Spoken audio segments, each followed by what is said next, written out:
Bismillahirrahmanirrahim. Assalamualaikum warahmatullahi wabarakatuh. Yang terhormat Ibu dosen, Ibu Dr. Hajah Iis Rodiah SPD MPD, dan juga rekan-rekan 2B RPL yang saya banggakan dan saya cintai. Perkenalkan, saya Novi Rohmayanti dari kelompok berpikir ilmiah dan sains dasar, akan mencoba menjawab pertanyaan dari rekan saya, Ibu Santi Nur Farida. Beliau bertanya, bagaimana cara membuat anak tertarik melakukan eksperimen? Kemudian apa kesulitan yang mungkin dialami anak saat melakukan metode ilmiah? Bismillah, izin menjawab. Membuat anak tertarik bereksperimen bisa dilakukan dengan menghubungkan sains pada aktivitas sehari-hari seperti membuat gunung meletus dari soda kue, atau juga bisa membuat permen pelangi. Eksperimen untuk anak usia dini berfokus pada eksplorasi sensorik dan kekuatan visual, bukan hafalan rumus. Pada usia dini, anak belajar paling baik melalui benda nyata yang bisa dilihat, disentuh, dan juga didengar.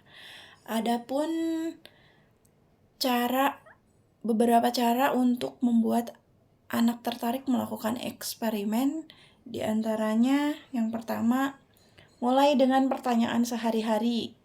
Dorong rasa ingin tahu anak dengan pertanyaan terbuka seperti mengapa, bagaimana. Misalnya, menurutmu apa yang akan terjadi kalau sabun cuci piring ini dicampur dengan minyak? Lalu yang kedua, gunakan bahan-bahan yang ada di dapur, bahan-bahan yang mudah dijangkau. Kita tidak harus atau tidak memerlukan laboratorium. Kita bisa memanfaatkan bahan seperti air, pewarna makanan, es batu, cuka, soda kue. Lalu buat suasana sesantai mungkin agar mereka senang seperti sedang bermain, bukan sedang belajar. Lalu yang ketiga, biarkan anak menjadi ilmuwan. Berikan anak kebebasan untuk mencampur, mengamati, dan menggunakan panca inderanya sendiri. Lalu yang keempat, fokus pada efek visual. Pilih eksperimen yang menghasilkan perubahan, ada perubahan warna, busa, atau pergerakan instan. Lalu yang kelima, gunakan narasi fantasi. Bungkus eksperimen cerita, misalnya menyebut ramuan cuka, soda kue, sebagai ramuan penyihir baik. Jadi nanti anak-anak akan merasa tertarik karena sebutannya tuh agak-agak aneh, unik. Lalu yang keenam, libatkan sensorik. Biarkan tangan mereka ikut meremas, menuang, mengaduk, melatih motorik halus. Jadi biarkan tangan mereka kotor. Lalu yang ketujuh, gunakan alat-alat plastik seperti botol bekas, pipet, atau corong agar mereka merasa seperti ilmuwan sesungguhnya dengan aman. Lalu adapun kesulitan yang mungkin dialami anak saat melakukan metode ilmiah, meskipun menyenangkan, beberapa tahapan metode ilmiah seringkali menjadi tantangan bagi anak.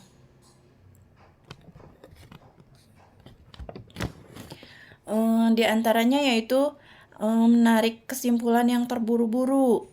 Anak sering melompati proses analisis data dan langsung mengambil kesimpulan berdasarkan tebakan awal atau apa yang ingin mereka lihat.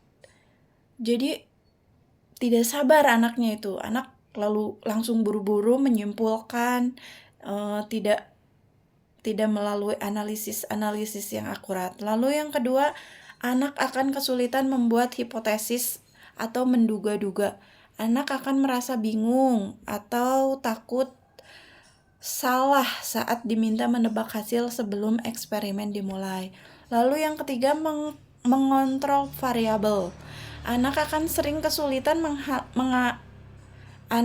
kesulitan memahami mengapa dalam satu percobaan hanya boleh ada satu hal yang diubah atau variabel bebas, dan lainnya harus tetap sama agar hasil percobaannya akurat. Yang keempat, kecewa saat eksperimennya gagal. Jika hasil eksperimen tidak sesuai dengan dugaan awal mereka, anak akan merasa sedih atau menganggap eksperimennya gagal. Padahal dalam sains, hasil yang tidak terduga pun tetap merupakan pembelajaran yang berharga. Lalu yang kelima dan yang terakhir, kesulitan mencatat data bagi anak yang lebih kecil. Menuliskan proses observasi dan hasil angka atau pengamatan terasa membosankan atau sangat terlalu rumit.